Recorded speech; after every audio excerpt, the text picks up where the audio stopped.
My name is Victoria Hart. I'm 20 years old, and the night my phone lit up, my entire life was sold in 3 text messages. The first one popped up while I was finishing an assignment in the campus library. I sold your bed, laptop, desk, everything in your room, to support your cousin. For a second I thought it was a sick joke.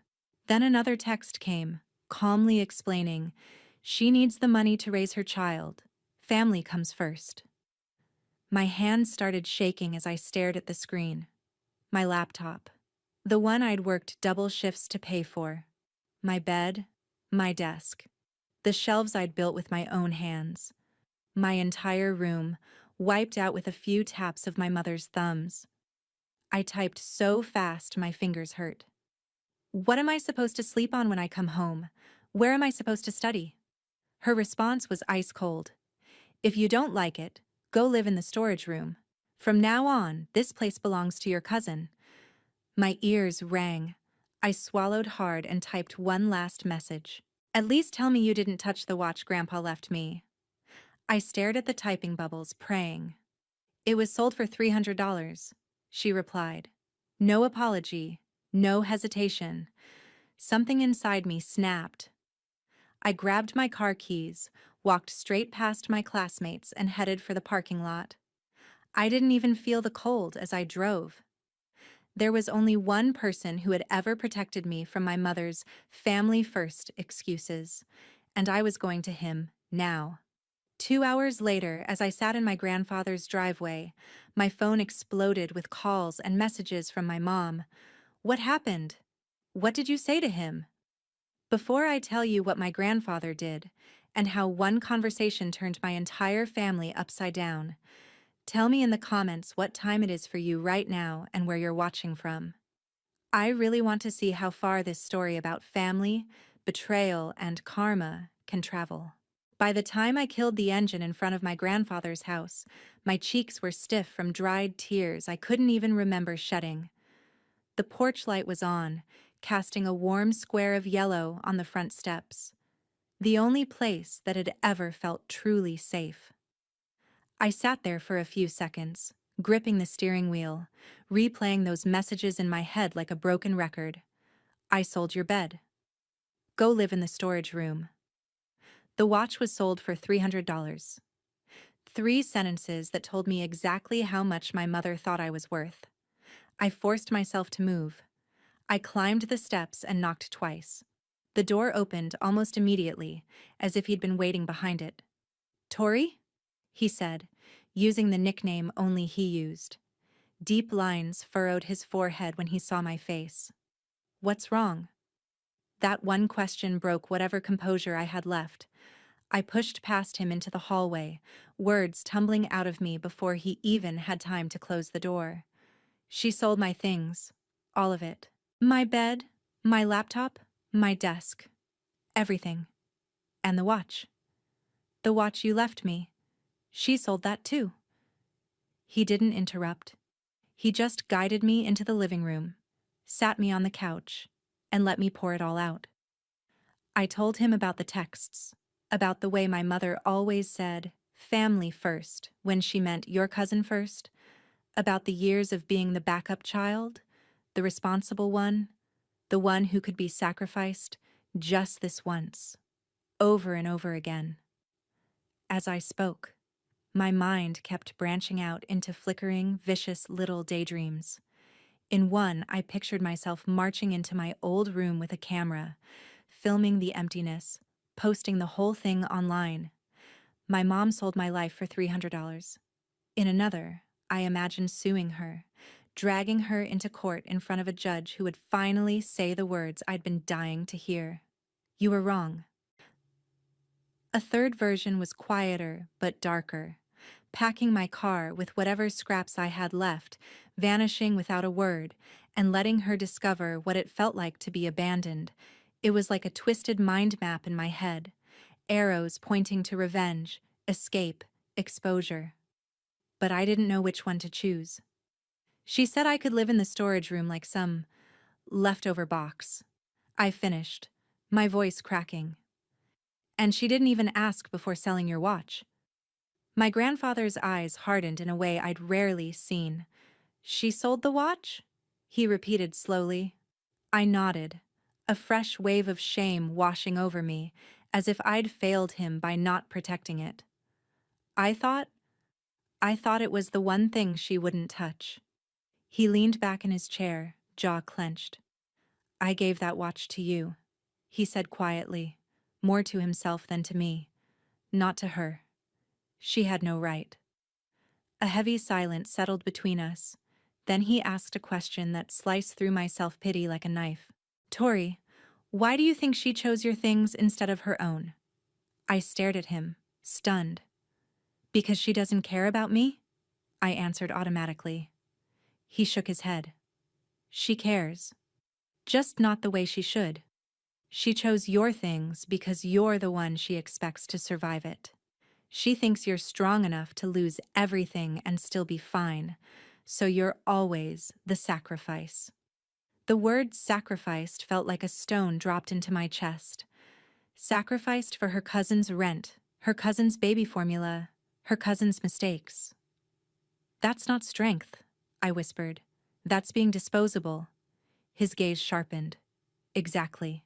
And that's what needs to change. He stood slowly and walked to a small cabinet against the wall. The one with the locking drawer. I'd grown up knowing it held important papers, but I'd never seen inside.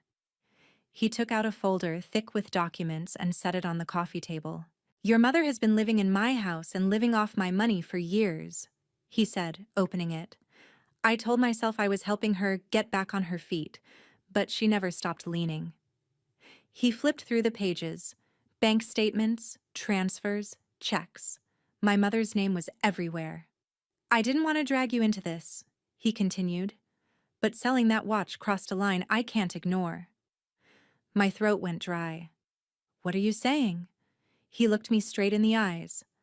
I'm saying you're not the one who should be sleeping in a storage room, and I'm done letting your mother treat you like collateral. So we're going to do this differently. He pulled out a second envelope and slid it toward me. Inside was a copy of his will and the deed to the house, with a sticky note in his handwriting. To be updated. Tomorrow, he said. You and I are going to my lawyer. I want everything properly documented. In the meantime, we'll confront her together. You're not walking into that house alone. My heart pounded. She's going to lose it, I whispered. She always says I'm ungrateful when I bring anything up. Then let her scream, he replied calmly. She's been screaming over your life long enough. This time, we're going to speak with facts. He paused. But I need you to decide something tonight.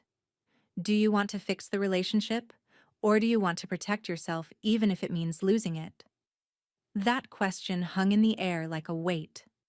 I'd never allowed myself to think it out loud, that protecting myself might mean stepping away from my own mother. Can it be both? I asked quietly. We can try, he said. But from now on, we start with protecting you. As he spoke, my phone buzzed on the table. Another message from my mom. Why aren't you answering?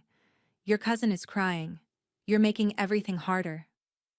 I stared at it, then turned the screen face down.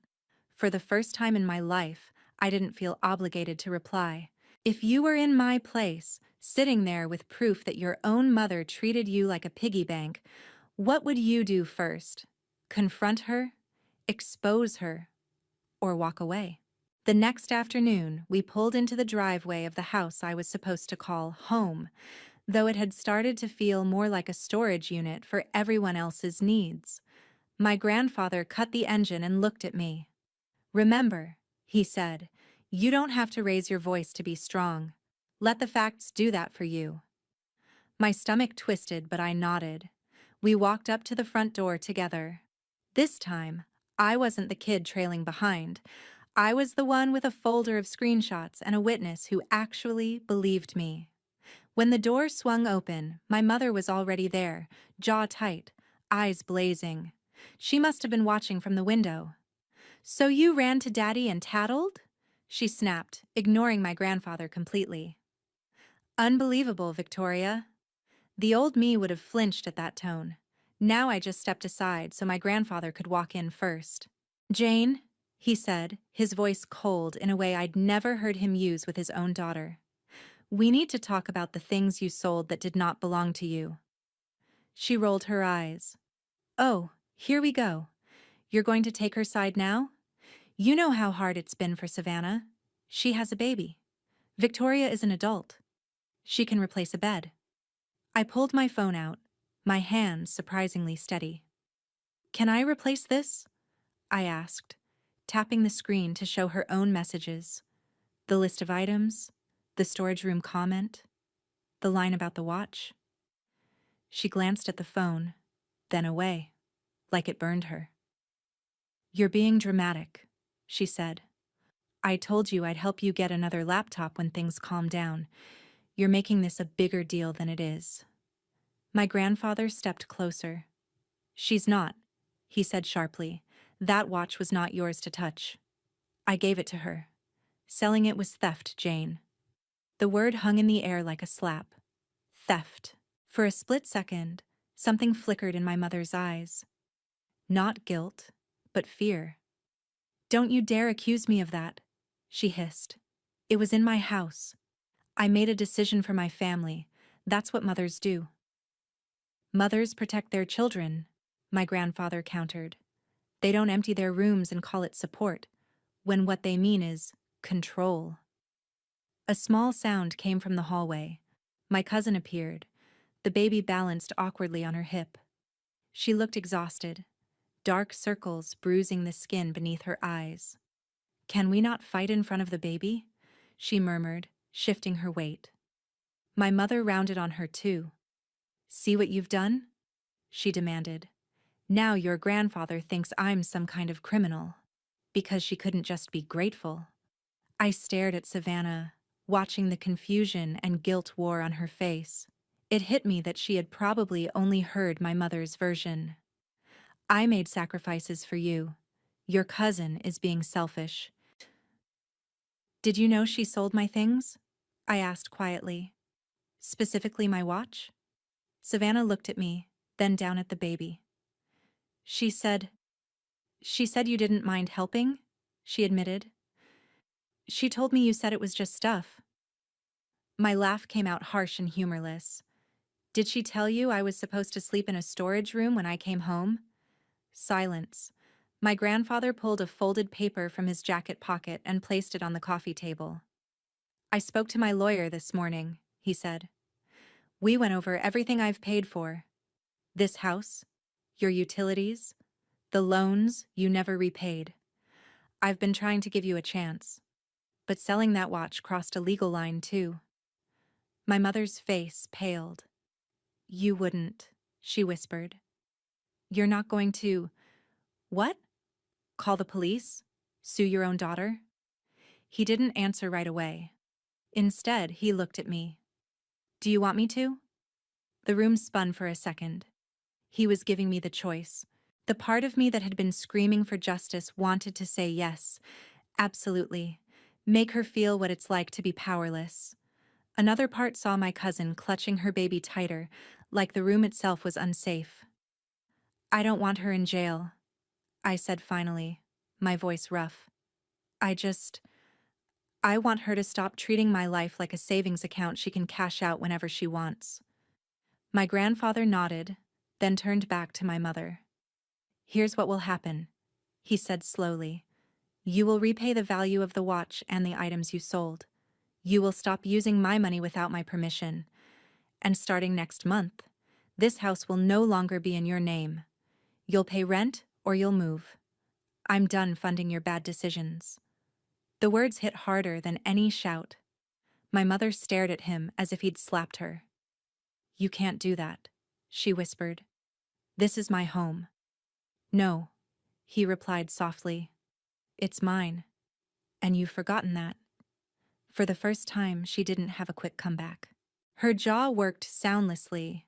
Then she turned on me, eyes bright with fury and something like betrayal. Look what you've done, she spat. You've turned him against me. Are you happy now? You and your stupid watch? Heat rose in my chest, but I didn't look away. You did this, I said. I just finally stopped pretending it was okay. Behind her, Savannah shifted the baby and took a tiny step closer to me, almost imperceptibly. It was small, but I noticed. My mother noticed too, and her expression darkened. Fine, she snapped. If this is how it's going to be, don't come crying to me when your college bills pile up. I'm done helping you. You were never helping me, I replied quietly. You were managing me. The air crackled. My grandfather cleared his throat. This conversation isn't over, he said. Tomorrow we're all going to sit down with my lawyer, so there are no misunderstandings about money or property. My mother blanched. I'm not going, she said. You can't force me. He simply shrugged. You don't have to, he said, but the paperwork will move forward with or without you. The room felt smaller, the walls pushing in. My mother grabbed her keys, muttering something about needing air, and stormed out, the door slamming so hard the baby flinched and started crying. As Savannah rocked the baby, tears spilling silently down her cheeks, she looked at me like she was seeing me for the first time. I didn't know, she whispered, about any of this. You weren't supposed to, I said. That's how she keeps control. By telling each of us only the part that makes her look like the hero. My phone buzzed in my pocket. A new message. From my mother this time, despite her dramatic exit. If you follow through with this, don't ever call me Mom again. I stared at the words, a chill settling over me. Tomorrow, everything would be written down in ink.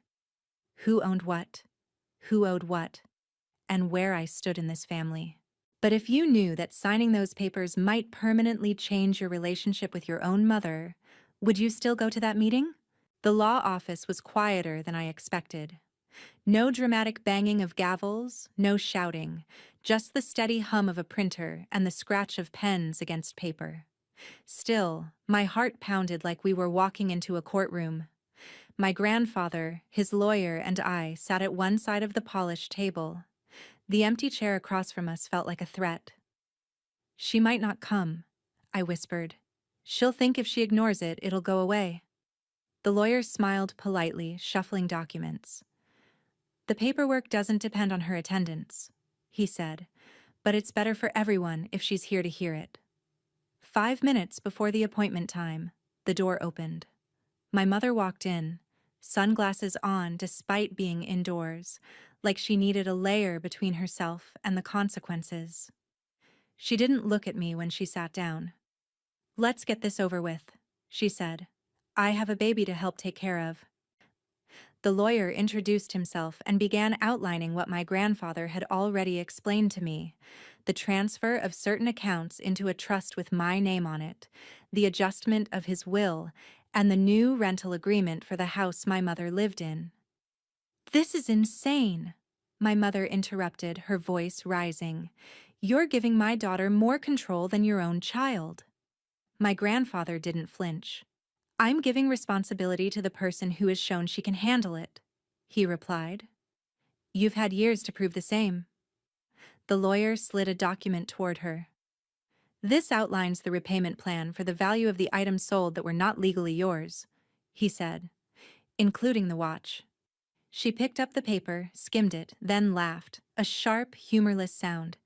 You want me to pay this back? With what money? Do you think I'm hiding some secret stash? I sold her things because we were desperate. You were desperate, I said quietly. You never asked me what I was willing to give. You just took. Her head snapped toward me. For the first time since she'd walked in, she really looked at me. Not as the ungrateful daughter she complained about to her friends, but as someone sitting across from her at a legal table. Someone with a say. Her bravado began to crack. I'm your mother, she said, voice shaking. I did what I had to do. No, I replied, my own voice trembling now. You did what was easiest for you. You chose the child who couldn't say no yet, and the child you assumed would never say no. I leaned forward slightly. You were wrong about one of them. The lawyer cleared his throat softly and continued, walking us through each clause. With every paragraph, the limitations on her access to my grandfather's accounts, the rental agreement, the written acknowledgement that the watch and certain items were mine, not hers. I watched my mother shrink a little more in her chair. At some point, the sunglasses came off, and I saw the raw panic in her eyes. Dad, she whispered, turning to my grandfather. Please don't do this. You're humiliating me. He sighed, and for a moment he didn't look like the unshakable man who had marched into this office. He looked like a tired father who had finally run out of excuses. Jane, he said softly, you did this when you chose to humiliate your own daughter by stripping her room bare without a word. You cared more about appearing generous to one child than being fair to both. Her hands began to shake. You don't understand, she said, her voice cracking. You don't know what it's like to wake up every day and feel like you're failing one child or the other. Savannah calls crying because she can't pay rent, and Victoria sends pictures of her grades and scholarships, and She stopped, choking on her words. I picked the one who needed me more. No, I said softly. You picked the one who made you feel needed. There's a difference. She flinched like I'd slapped her. Tears spilled over, and she pressed her fingers against her eyelids as if she could push them back in. I never meant to hurt you, she whispered. I didn't want to watch Savannah lose everything the way I did when I was her age. My grandfather's expression shifted, some old memory passing behind his eyes. And so you repeated it, he said quietly. You lost everything back then because you had no one to protect you. Now you're making your own daughter lose everything even though she has people willing to protect her. That's not breaking the cycle, Jane. That's repainting it. She stared at the table, shoulders shaking. For a moment, I almost forgot why we were there. She looked small, fragile, like the mom who used to braid my hair in the mornings and leave notes in my lunchbox. But then I remembered the texts, the storage room, the watch. The way she'd turned my pain into a performance about her sacrifices. My sympathy hardened into something sharper, not cruelty, but clarity. This isn't about punishing you, I said, forcing my voice to stay steady. It's about making sure it doesn't happen again. To me, or to anyone else you decide is strong enough to lose everything. The lawyer slid a pen across the table. Signing this doesn't make you a bad mother, he said gently. It acknowledges past mistakes and sets boundaries so they aren't repeated. My mother stared at the pen like it was a snake. If I sign this, she whispered, I lose control of everything. I shook my head. No, I said. You lose control of me. There's a difference. The room went silent. After what felt like hours, she picked up the pen with trembling fingers and signed. One signature on a repayment agreement, another on the rental contract, another on a statement acknowledging the watch had been wrongfully sold and that if the buyer could be located, she'd be responsible for buying it back or paying its appraised value into the trust in my name. With each stroke of ink, she looked a little more hollow, like someone who had built her identity on being the provider and was suddenly in free fall. When it was over, she pushed the papers away and stared at me. Are you happy now? She asked, her voice hoarse. You've turned your own mother into the villain in front of everyone. I swallowed the lump in my throat. You did that when you chose to treat me like property, I said. I'm just making sure it's written down so I don't forget what it cost me to finally say no. As we left the office, my grandfather squeezed my shoulder. You did well, he murmured. You stayed calm. I don't feel calm, I admitted. I feel like I just burned a bridge, and I'm standing on the ashes. He nodded. Sometimes that's what it takes to build a road instead. But as we walked to the car, I couldn't help glancing back at the building, wondering, after you put boundaries on paper, Is there any way to go back to being family again? Or does the ink become the line you can never cross? The fallout started quietly. There was no dramatic explosion, no ambulance, no police cars. Just a slow unraveling of the story my mother had told everyone about who we were. Within a week, word got around our extended family that my grandfather had put his own daughter on a lease and put money in his granddaughter's name instead. Of course, the version they heard depended on who told it. My mother said my grandfather had chosen me over her, that I had manipulated him with tears and exaggerations. But my grandfather, for once, didn't stay silent. When relatives called to ask what was going on, he calmly explained the facts: what had been sold, whose name was on which account, and exactly how much money had flowed out over the years. For the first time in my life, the question wasn't, why is Victoria being difficult? It was, why didn't anyone stop this earlier? At home, the atmosphere was different. My mother read every notice from the bank and every email from the rental office with tight lips and shaking hands. For the first month, she managed the new rent. The second month, she started snapping at small things: a dirty dish, a late bill, a crying baby. By the third month, she was sitting at the kitchen table at midnight, staring at a pile of envelopes as if they were written in another language. I didn't live there anymore. After the meeting at the lawyer's office, my grandfather offered me the guest room at his place for as long as you need it, and for once I said yes, instead of insisting I could handle it alone. Still, I came by often, partly to check on my cousin, partly to make sure my mother understood that boundaries didn't mean abandonment. One evening, when I walked in, I found a stranger sitting at the table with them, a woman in her 40s with gentle eyes and a stack of folders. "This is Mara," my grandfather explained. "She's a family financial counselor. I asked her to come by." My mother's eyes flashed.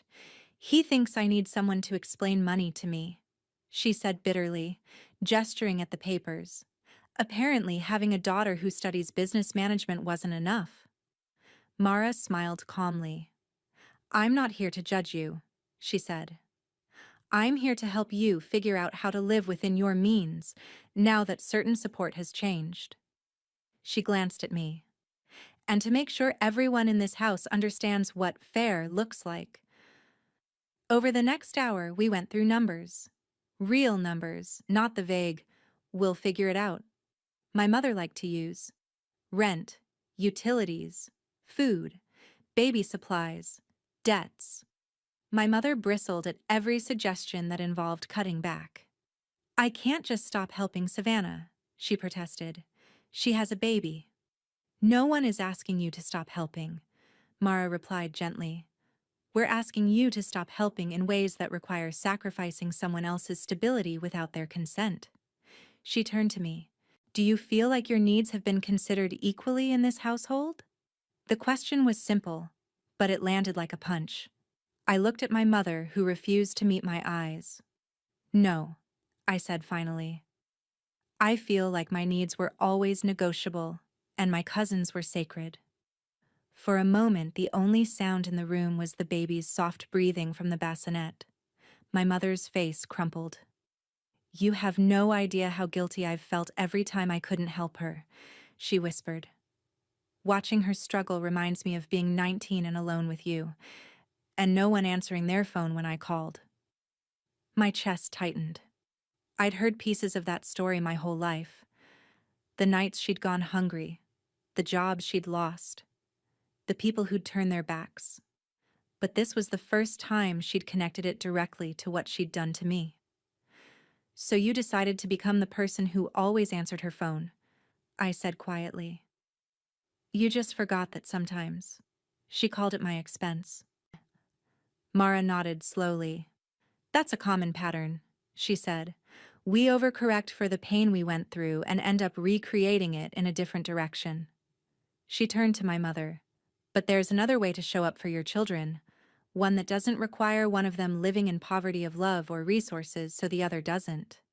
We spent the rest of the session building a practical plan, dividing expenses, setting limits, creating a realistic budget that didn't assume my grandfather's money was an endless backup.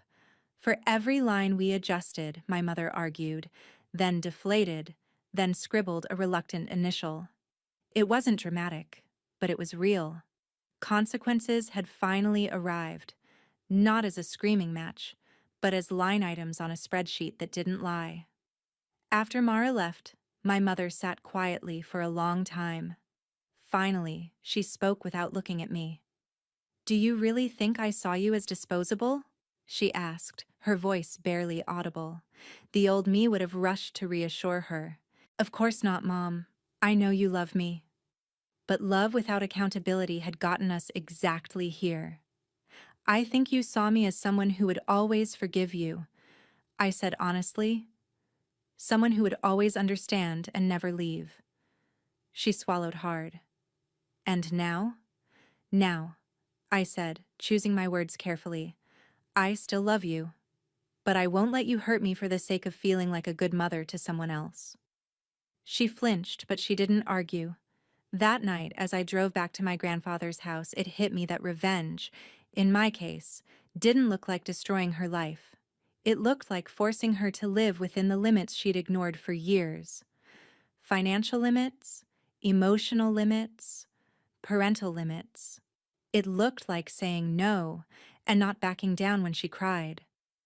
But I still wondered, can someone who only learned love through sacrifice ever learn to love without having a victim?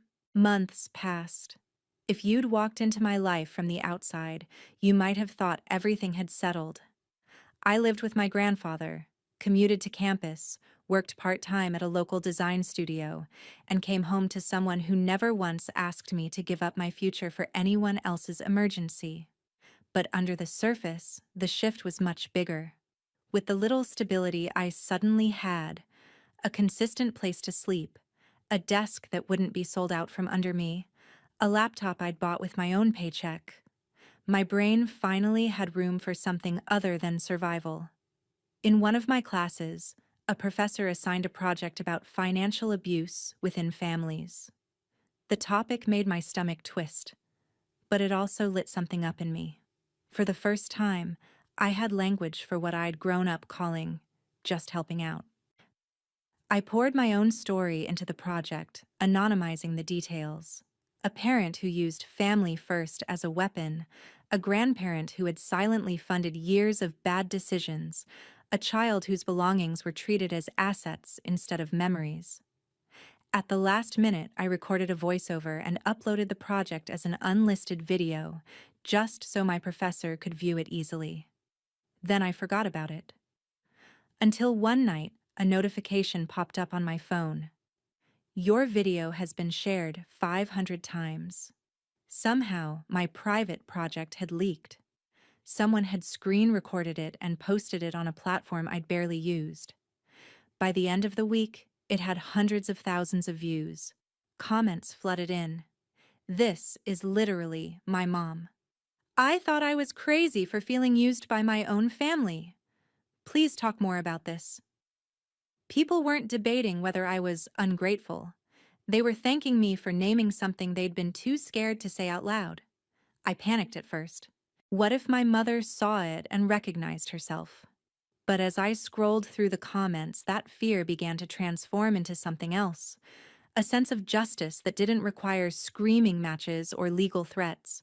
My story wasn't just about me anymore. It had become a mirror for thousands of people. The next time I visited my mother's house, I noticed the change immediately. The fridge had fewer brand-name items. The living room TV, the one she'd insisted she needed to relax, was gone, replaced by a smaller, older one pulled out of the garage. The fancy coffee subscription she loved had clearly been canceled. Consequences again, this time not enforced by my grandfather, but by math. "You look good," she said stiffly when I walked in, taking in my work clothes and the new bag I'd budgeted for with my own money. "Busy." "I am," I replied. "School, work, a little bit of content." She frowned. "What kind of content?" I hesitated, then decided I was done hiding. I posted a video for one of my classes, I said, about financial abuse in families. It kind of blew up. Her face went still. Is it about me? She asked, voice low. It's about a pattern, I said carefully. About parents who use their kids' things and futures as emergency funds. So yes, she snapped. It's about me. You've told the whole world I'm a monster.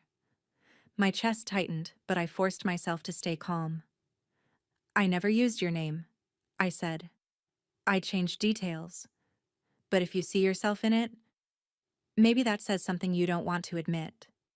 She turned away, her shoulders stiff. Do you know what people will think of me if they find out? Do you know what people thought of me? I countered. When they saw me working extra shifts while my stay-at-home mom always had cash for my cousin's emergencies but not for my textbooks? Silence. Finally, she sank into a chair, looking more tired than I'd ever seen her. Everyone in the family is talking about that video, she muttered. They don't know it's you, but they're piecing things together. Suddenly, everyone's asking me if I've been fair to you. I used to be the one who sacrificed everything for family. Now they're looking at me like I'm selfish. The irony would have been funny if it hadn't hurt so much. For years, she'd crafted a story where she was the noble martyr, the one holding our chaotic little world together. Now people were asking who had paid the price for that narrative. I didn't make you selfish, I said quietly. I just stopped hiding the cost. She pressed her hands to her face. You don't understand what reputation means in a family like ours, she whispered. I worked so hard to look like a good mother. Maybe, I said.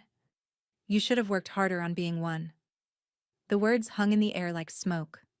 Harsh, but true. For the first time, she didn't argue. She just sat there, breathing slowly, like someone whose reflection had suddenly changed in a mirror she couldn't smash. That night, back at my grandfather's house, I sent him the link to the video. He watched it in silence, then turned to me with tears in his eyes. I'm sorry, he said, for not seeing it sooner, for letting her do so much damage before I stepped in. You're the reason I didn't break, I replied. You and that watch, even if it's gone. He smiled sadly. The watch was just metal and gears, he said. The real inheritance is this. You learned early that your value isn't measured in the things people take from you. As the video continued to spread, people started messaging me, asking for advice, sharing their own stories. I wasn't a therapist, I wasn't a lawyer, but I knew how it felt to be told you were ungrateful for wanting basic respect. So I started answering, one message at a time. Slowly, a community grew around the idea that family doesn't excuse exploitation. It makes it worse. Revenge, I realized, didn't have to be about watching my mother suffer. It could be about making sure what happened to me would be harder for other parents to hide. But I also knew every view of that video, every comment, was another tiny crack in the image my mother had built, and cracks, given enough time, changed the structure underneath. A year after the text that started it all, I walked up the same front steps I'd once climbed as a scared 18-year-old, then as a furious 20-year-old, then as a cautious visitor trying to decide whether hope was still an option. This time, there was a moving truck in the driveway, boxes stacked by the door.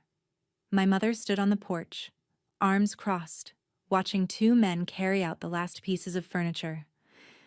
The house behind her looked strangely bare, like a stage after the show was over. So it's really happening, I said softly. She didn't jump. She must have heard my car. Rent went up again, she said, her voice flat.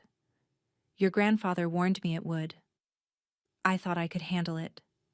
I couldn't. Savannah finally found a place closer to her job, so she's moving out too. She let out a bitter little laugh. Guess the storage room is all that's left now. There was no triumph in me, no gloating, just a heavy ache. "Where will you go?" I asked. "A small apartment across town," she replied. "Cheaper? No backyard? No, this place belongs to your cousin Speeches?" She glanced at me. "He's putting the house into your trust fully, you know." I nodded. "He told me." "You must be thrilled," she said, but there wasn't much venom in it. Just exhaustion. "It's not about the house," I said. "It's about not watching you burn through everything he gave you and expecting everyone else to pay the smoke damage." She shook her head slowly. "You talk like you're 40, she muttered. "I had to be," I answered. "You skipped that part." We sat on the steps together, the way we used to when I was a kid and she was still figuring things out. For a few minutes, we just watched the movers work. Finally, she spoke. "I watched some of your videos," she said. My heart lurched. "You did?" "I was mad at first," she admitted. "I kept thinking, how could she put our business out there? But then I saw the comments. All those people thanking you, saying they finally had words for what happened to them." She swallowed. "Do you know how many of them sounded exactly like you?" I nodded. "I read them too. It's a lot." "I kept trying to tell myself I wasn't like those parents," she continued, "that I had good reasons, that I was just trying to survive. But the more I listened, the more I realized they all had good reasons too, and their kids were still hurt." She looked down at her hands. "I wanted to be the mother I didn't have. I ended up being the mother I swore I'd never become." The admission didn't erase the years of damage, but it was more honest than anything I'd heard from her in a long time. "Do you want to know the part that hurt the most?" I asked. She nodded, eyes wary. "It wasn't losing my bed or my laptop," I said. "It wasn't even the watch. It was realizing that if I hadn't said anything to Grandpa, you never would have thought you did anything wrong. You would have gone on believing you were the hero of the story." She winced, but she didn't look away. "You're right," she said quietly. "I told myself you were strong, that you'd understand, that you'd forgive me like you always had. I used your strength as permission to be weak where it mattered most." We sat with that for a while. The movers closed the truck, waved, and drove off, leaving the house and its future in a strange silence. "So what now?" she asked finally. "Do I just become one of those tragic comments under your videos? 'Hi, I'm the mom who messed up everything.'" I took a breath.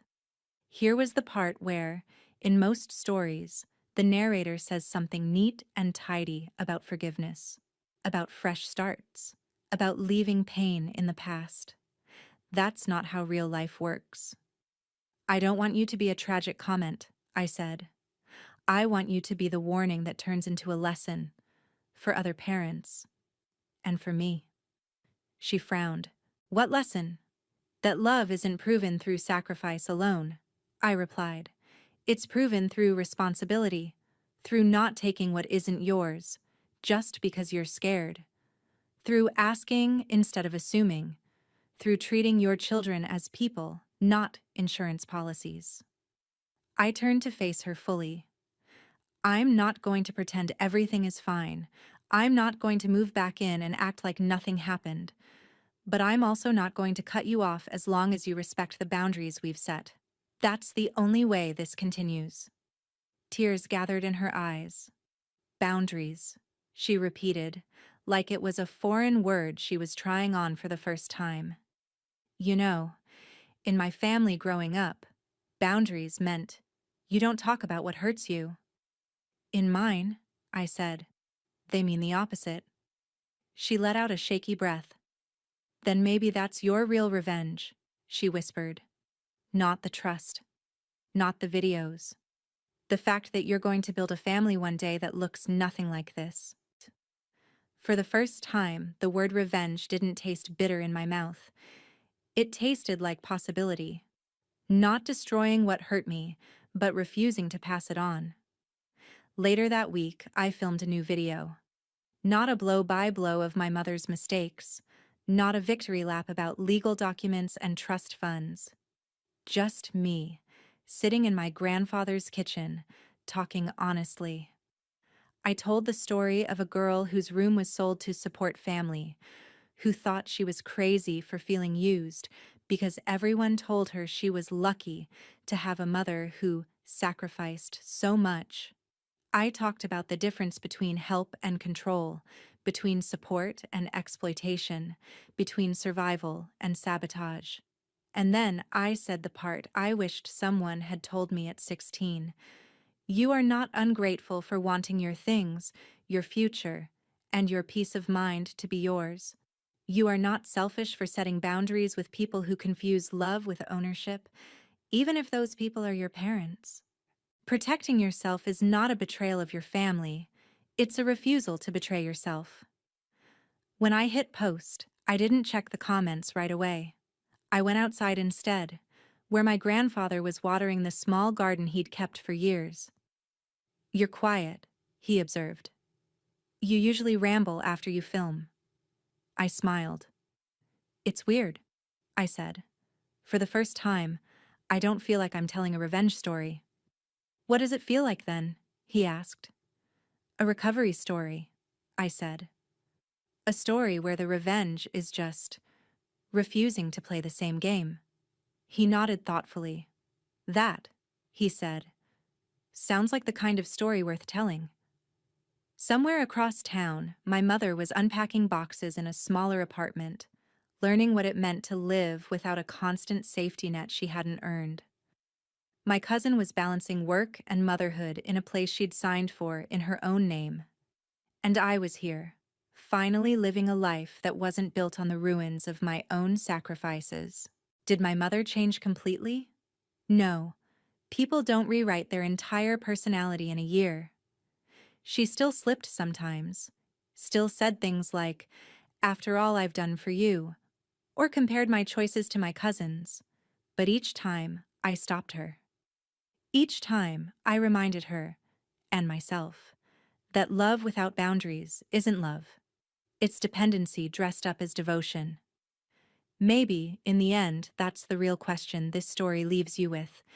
When your family mistakes your patience for permission, your silence for agreement, and your sacrifices for obligations, how long will you let them write your role before you pick up the pen and start editing the script yourself?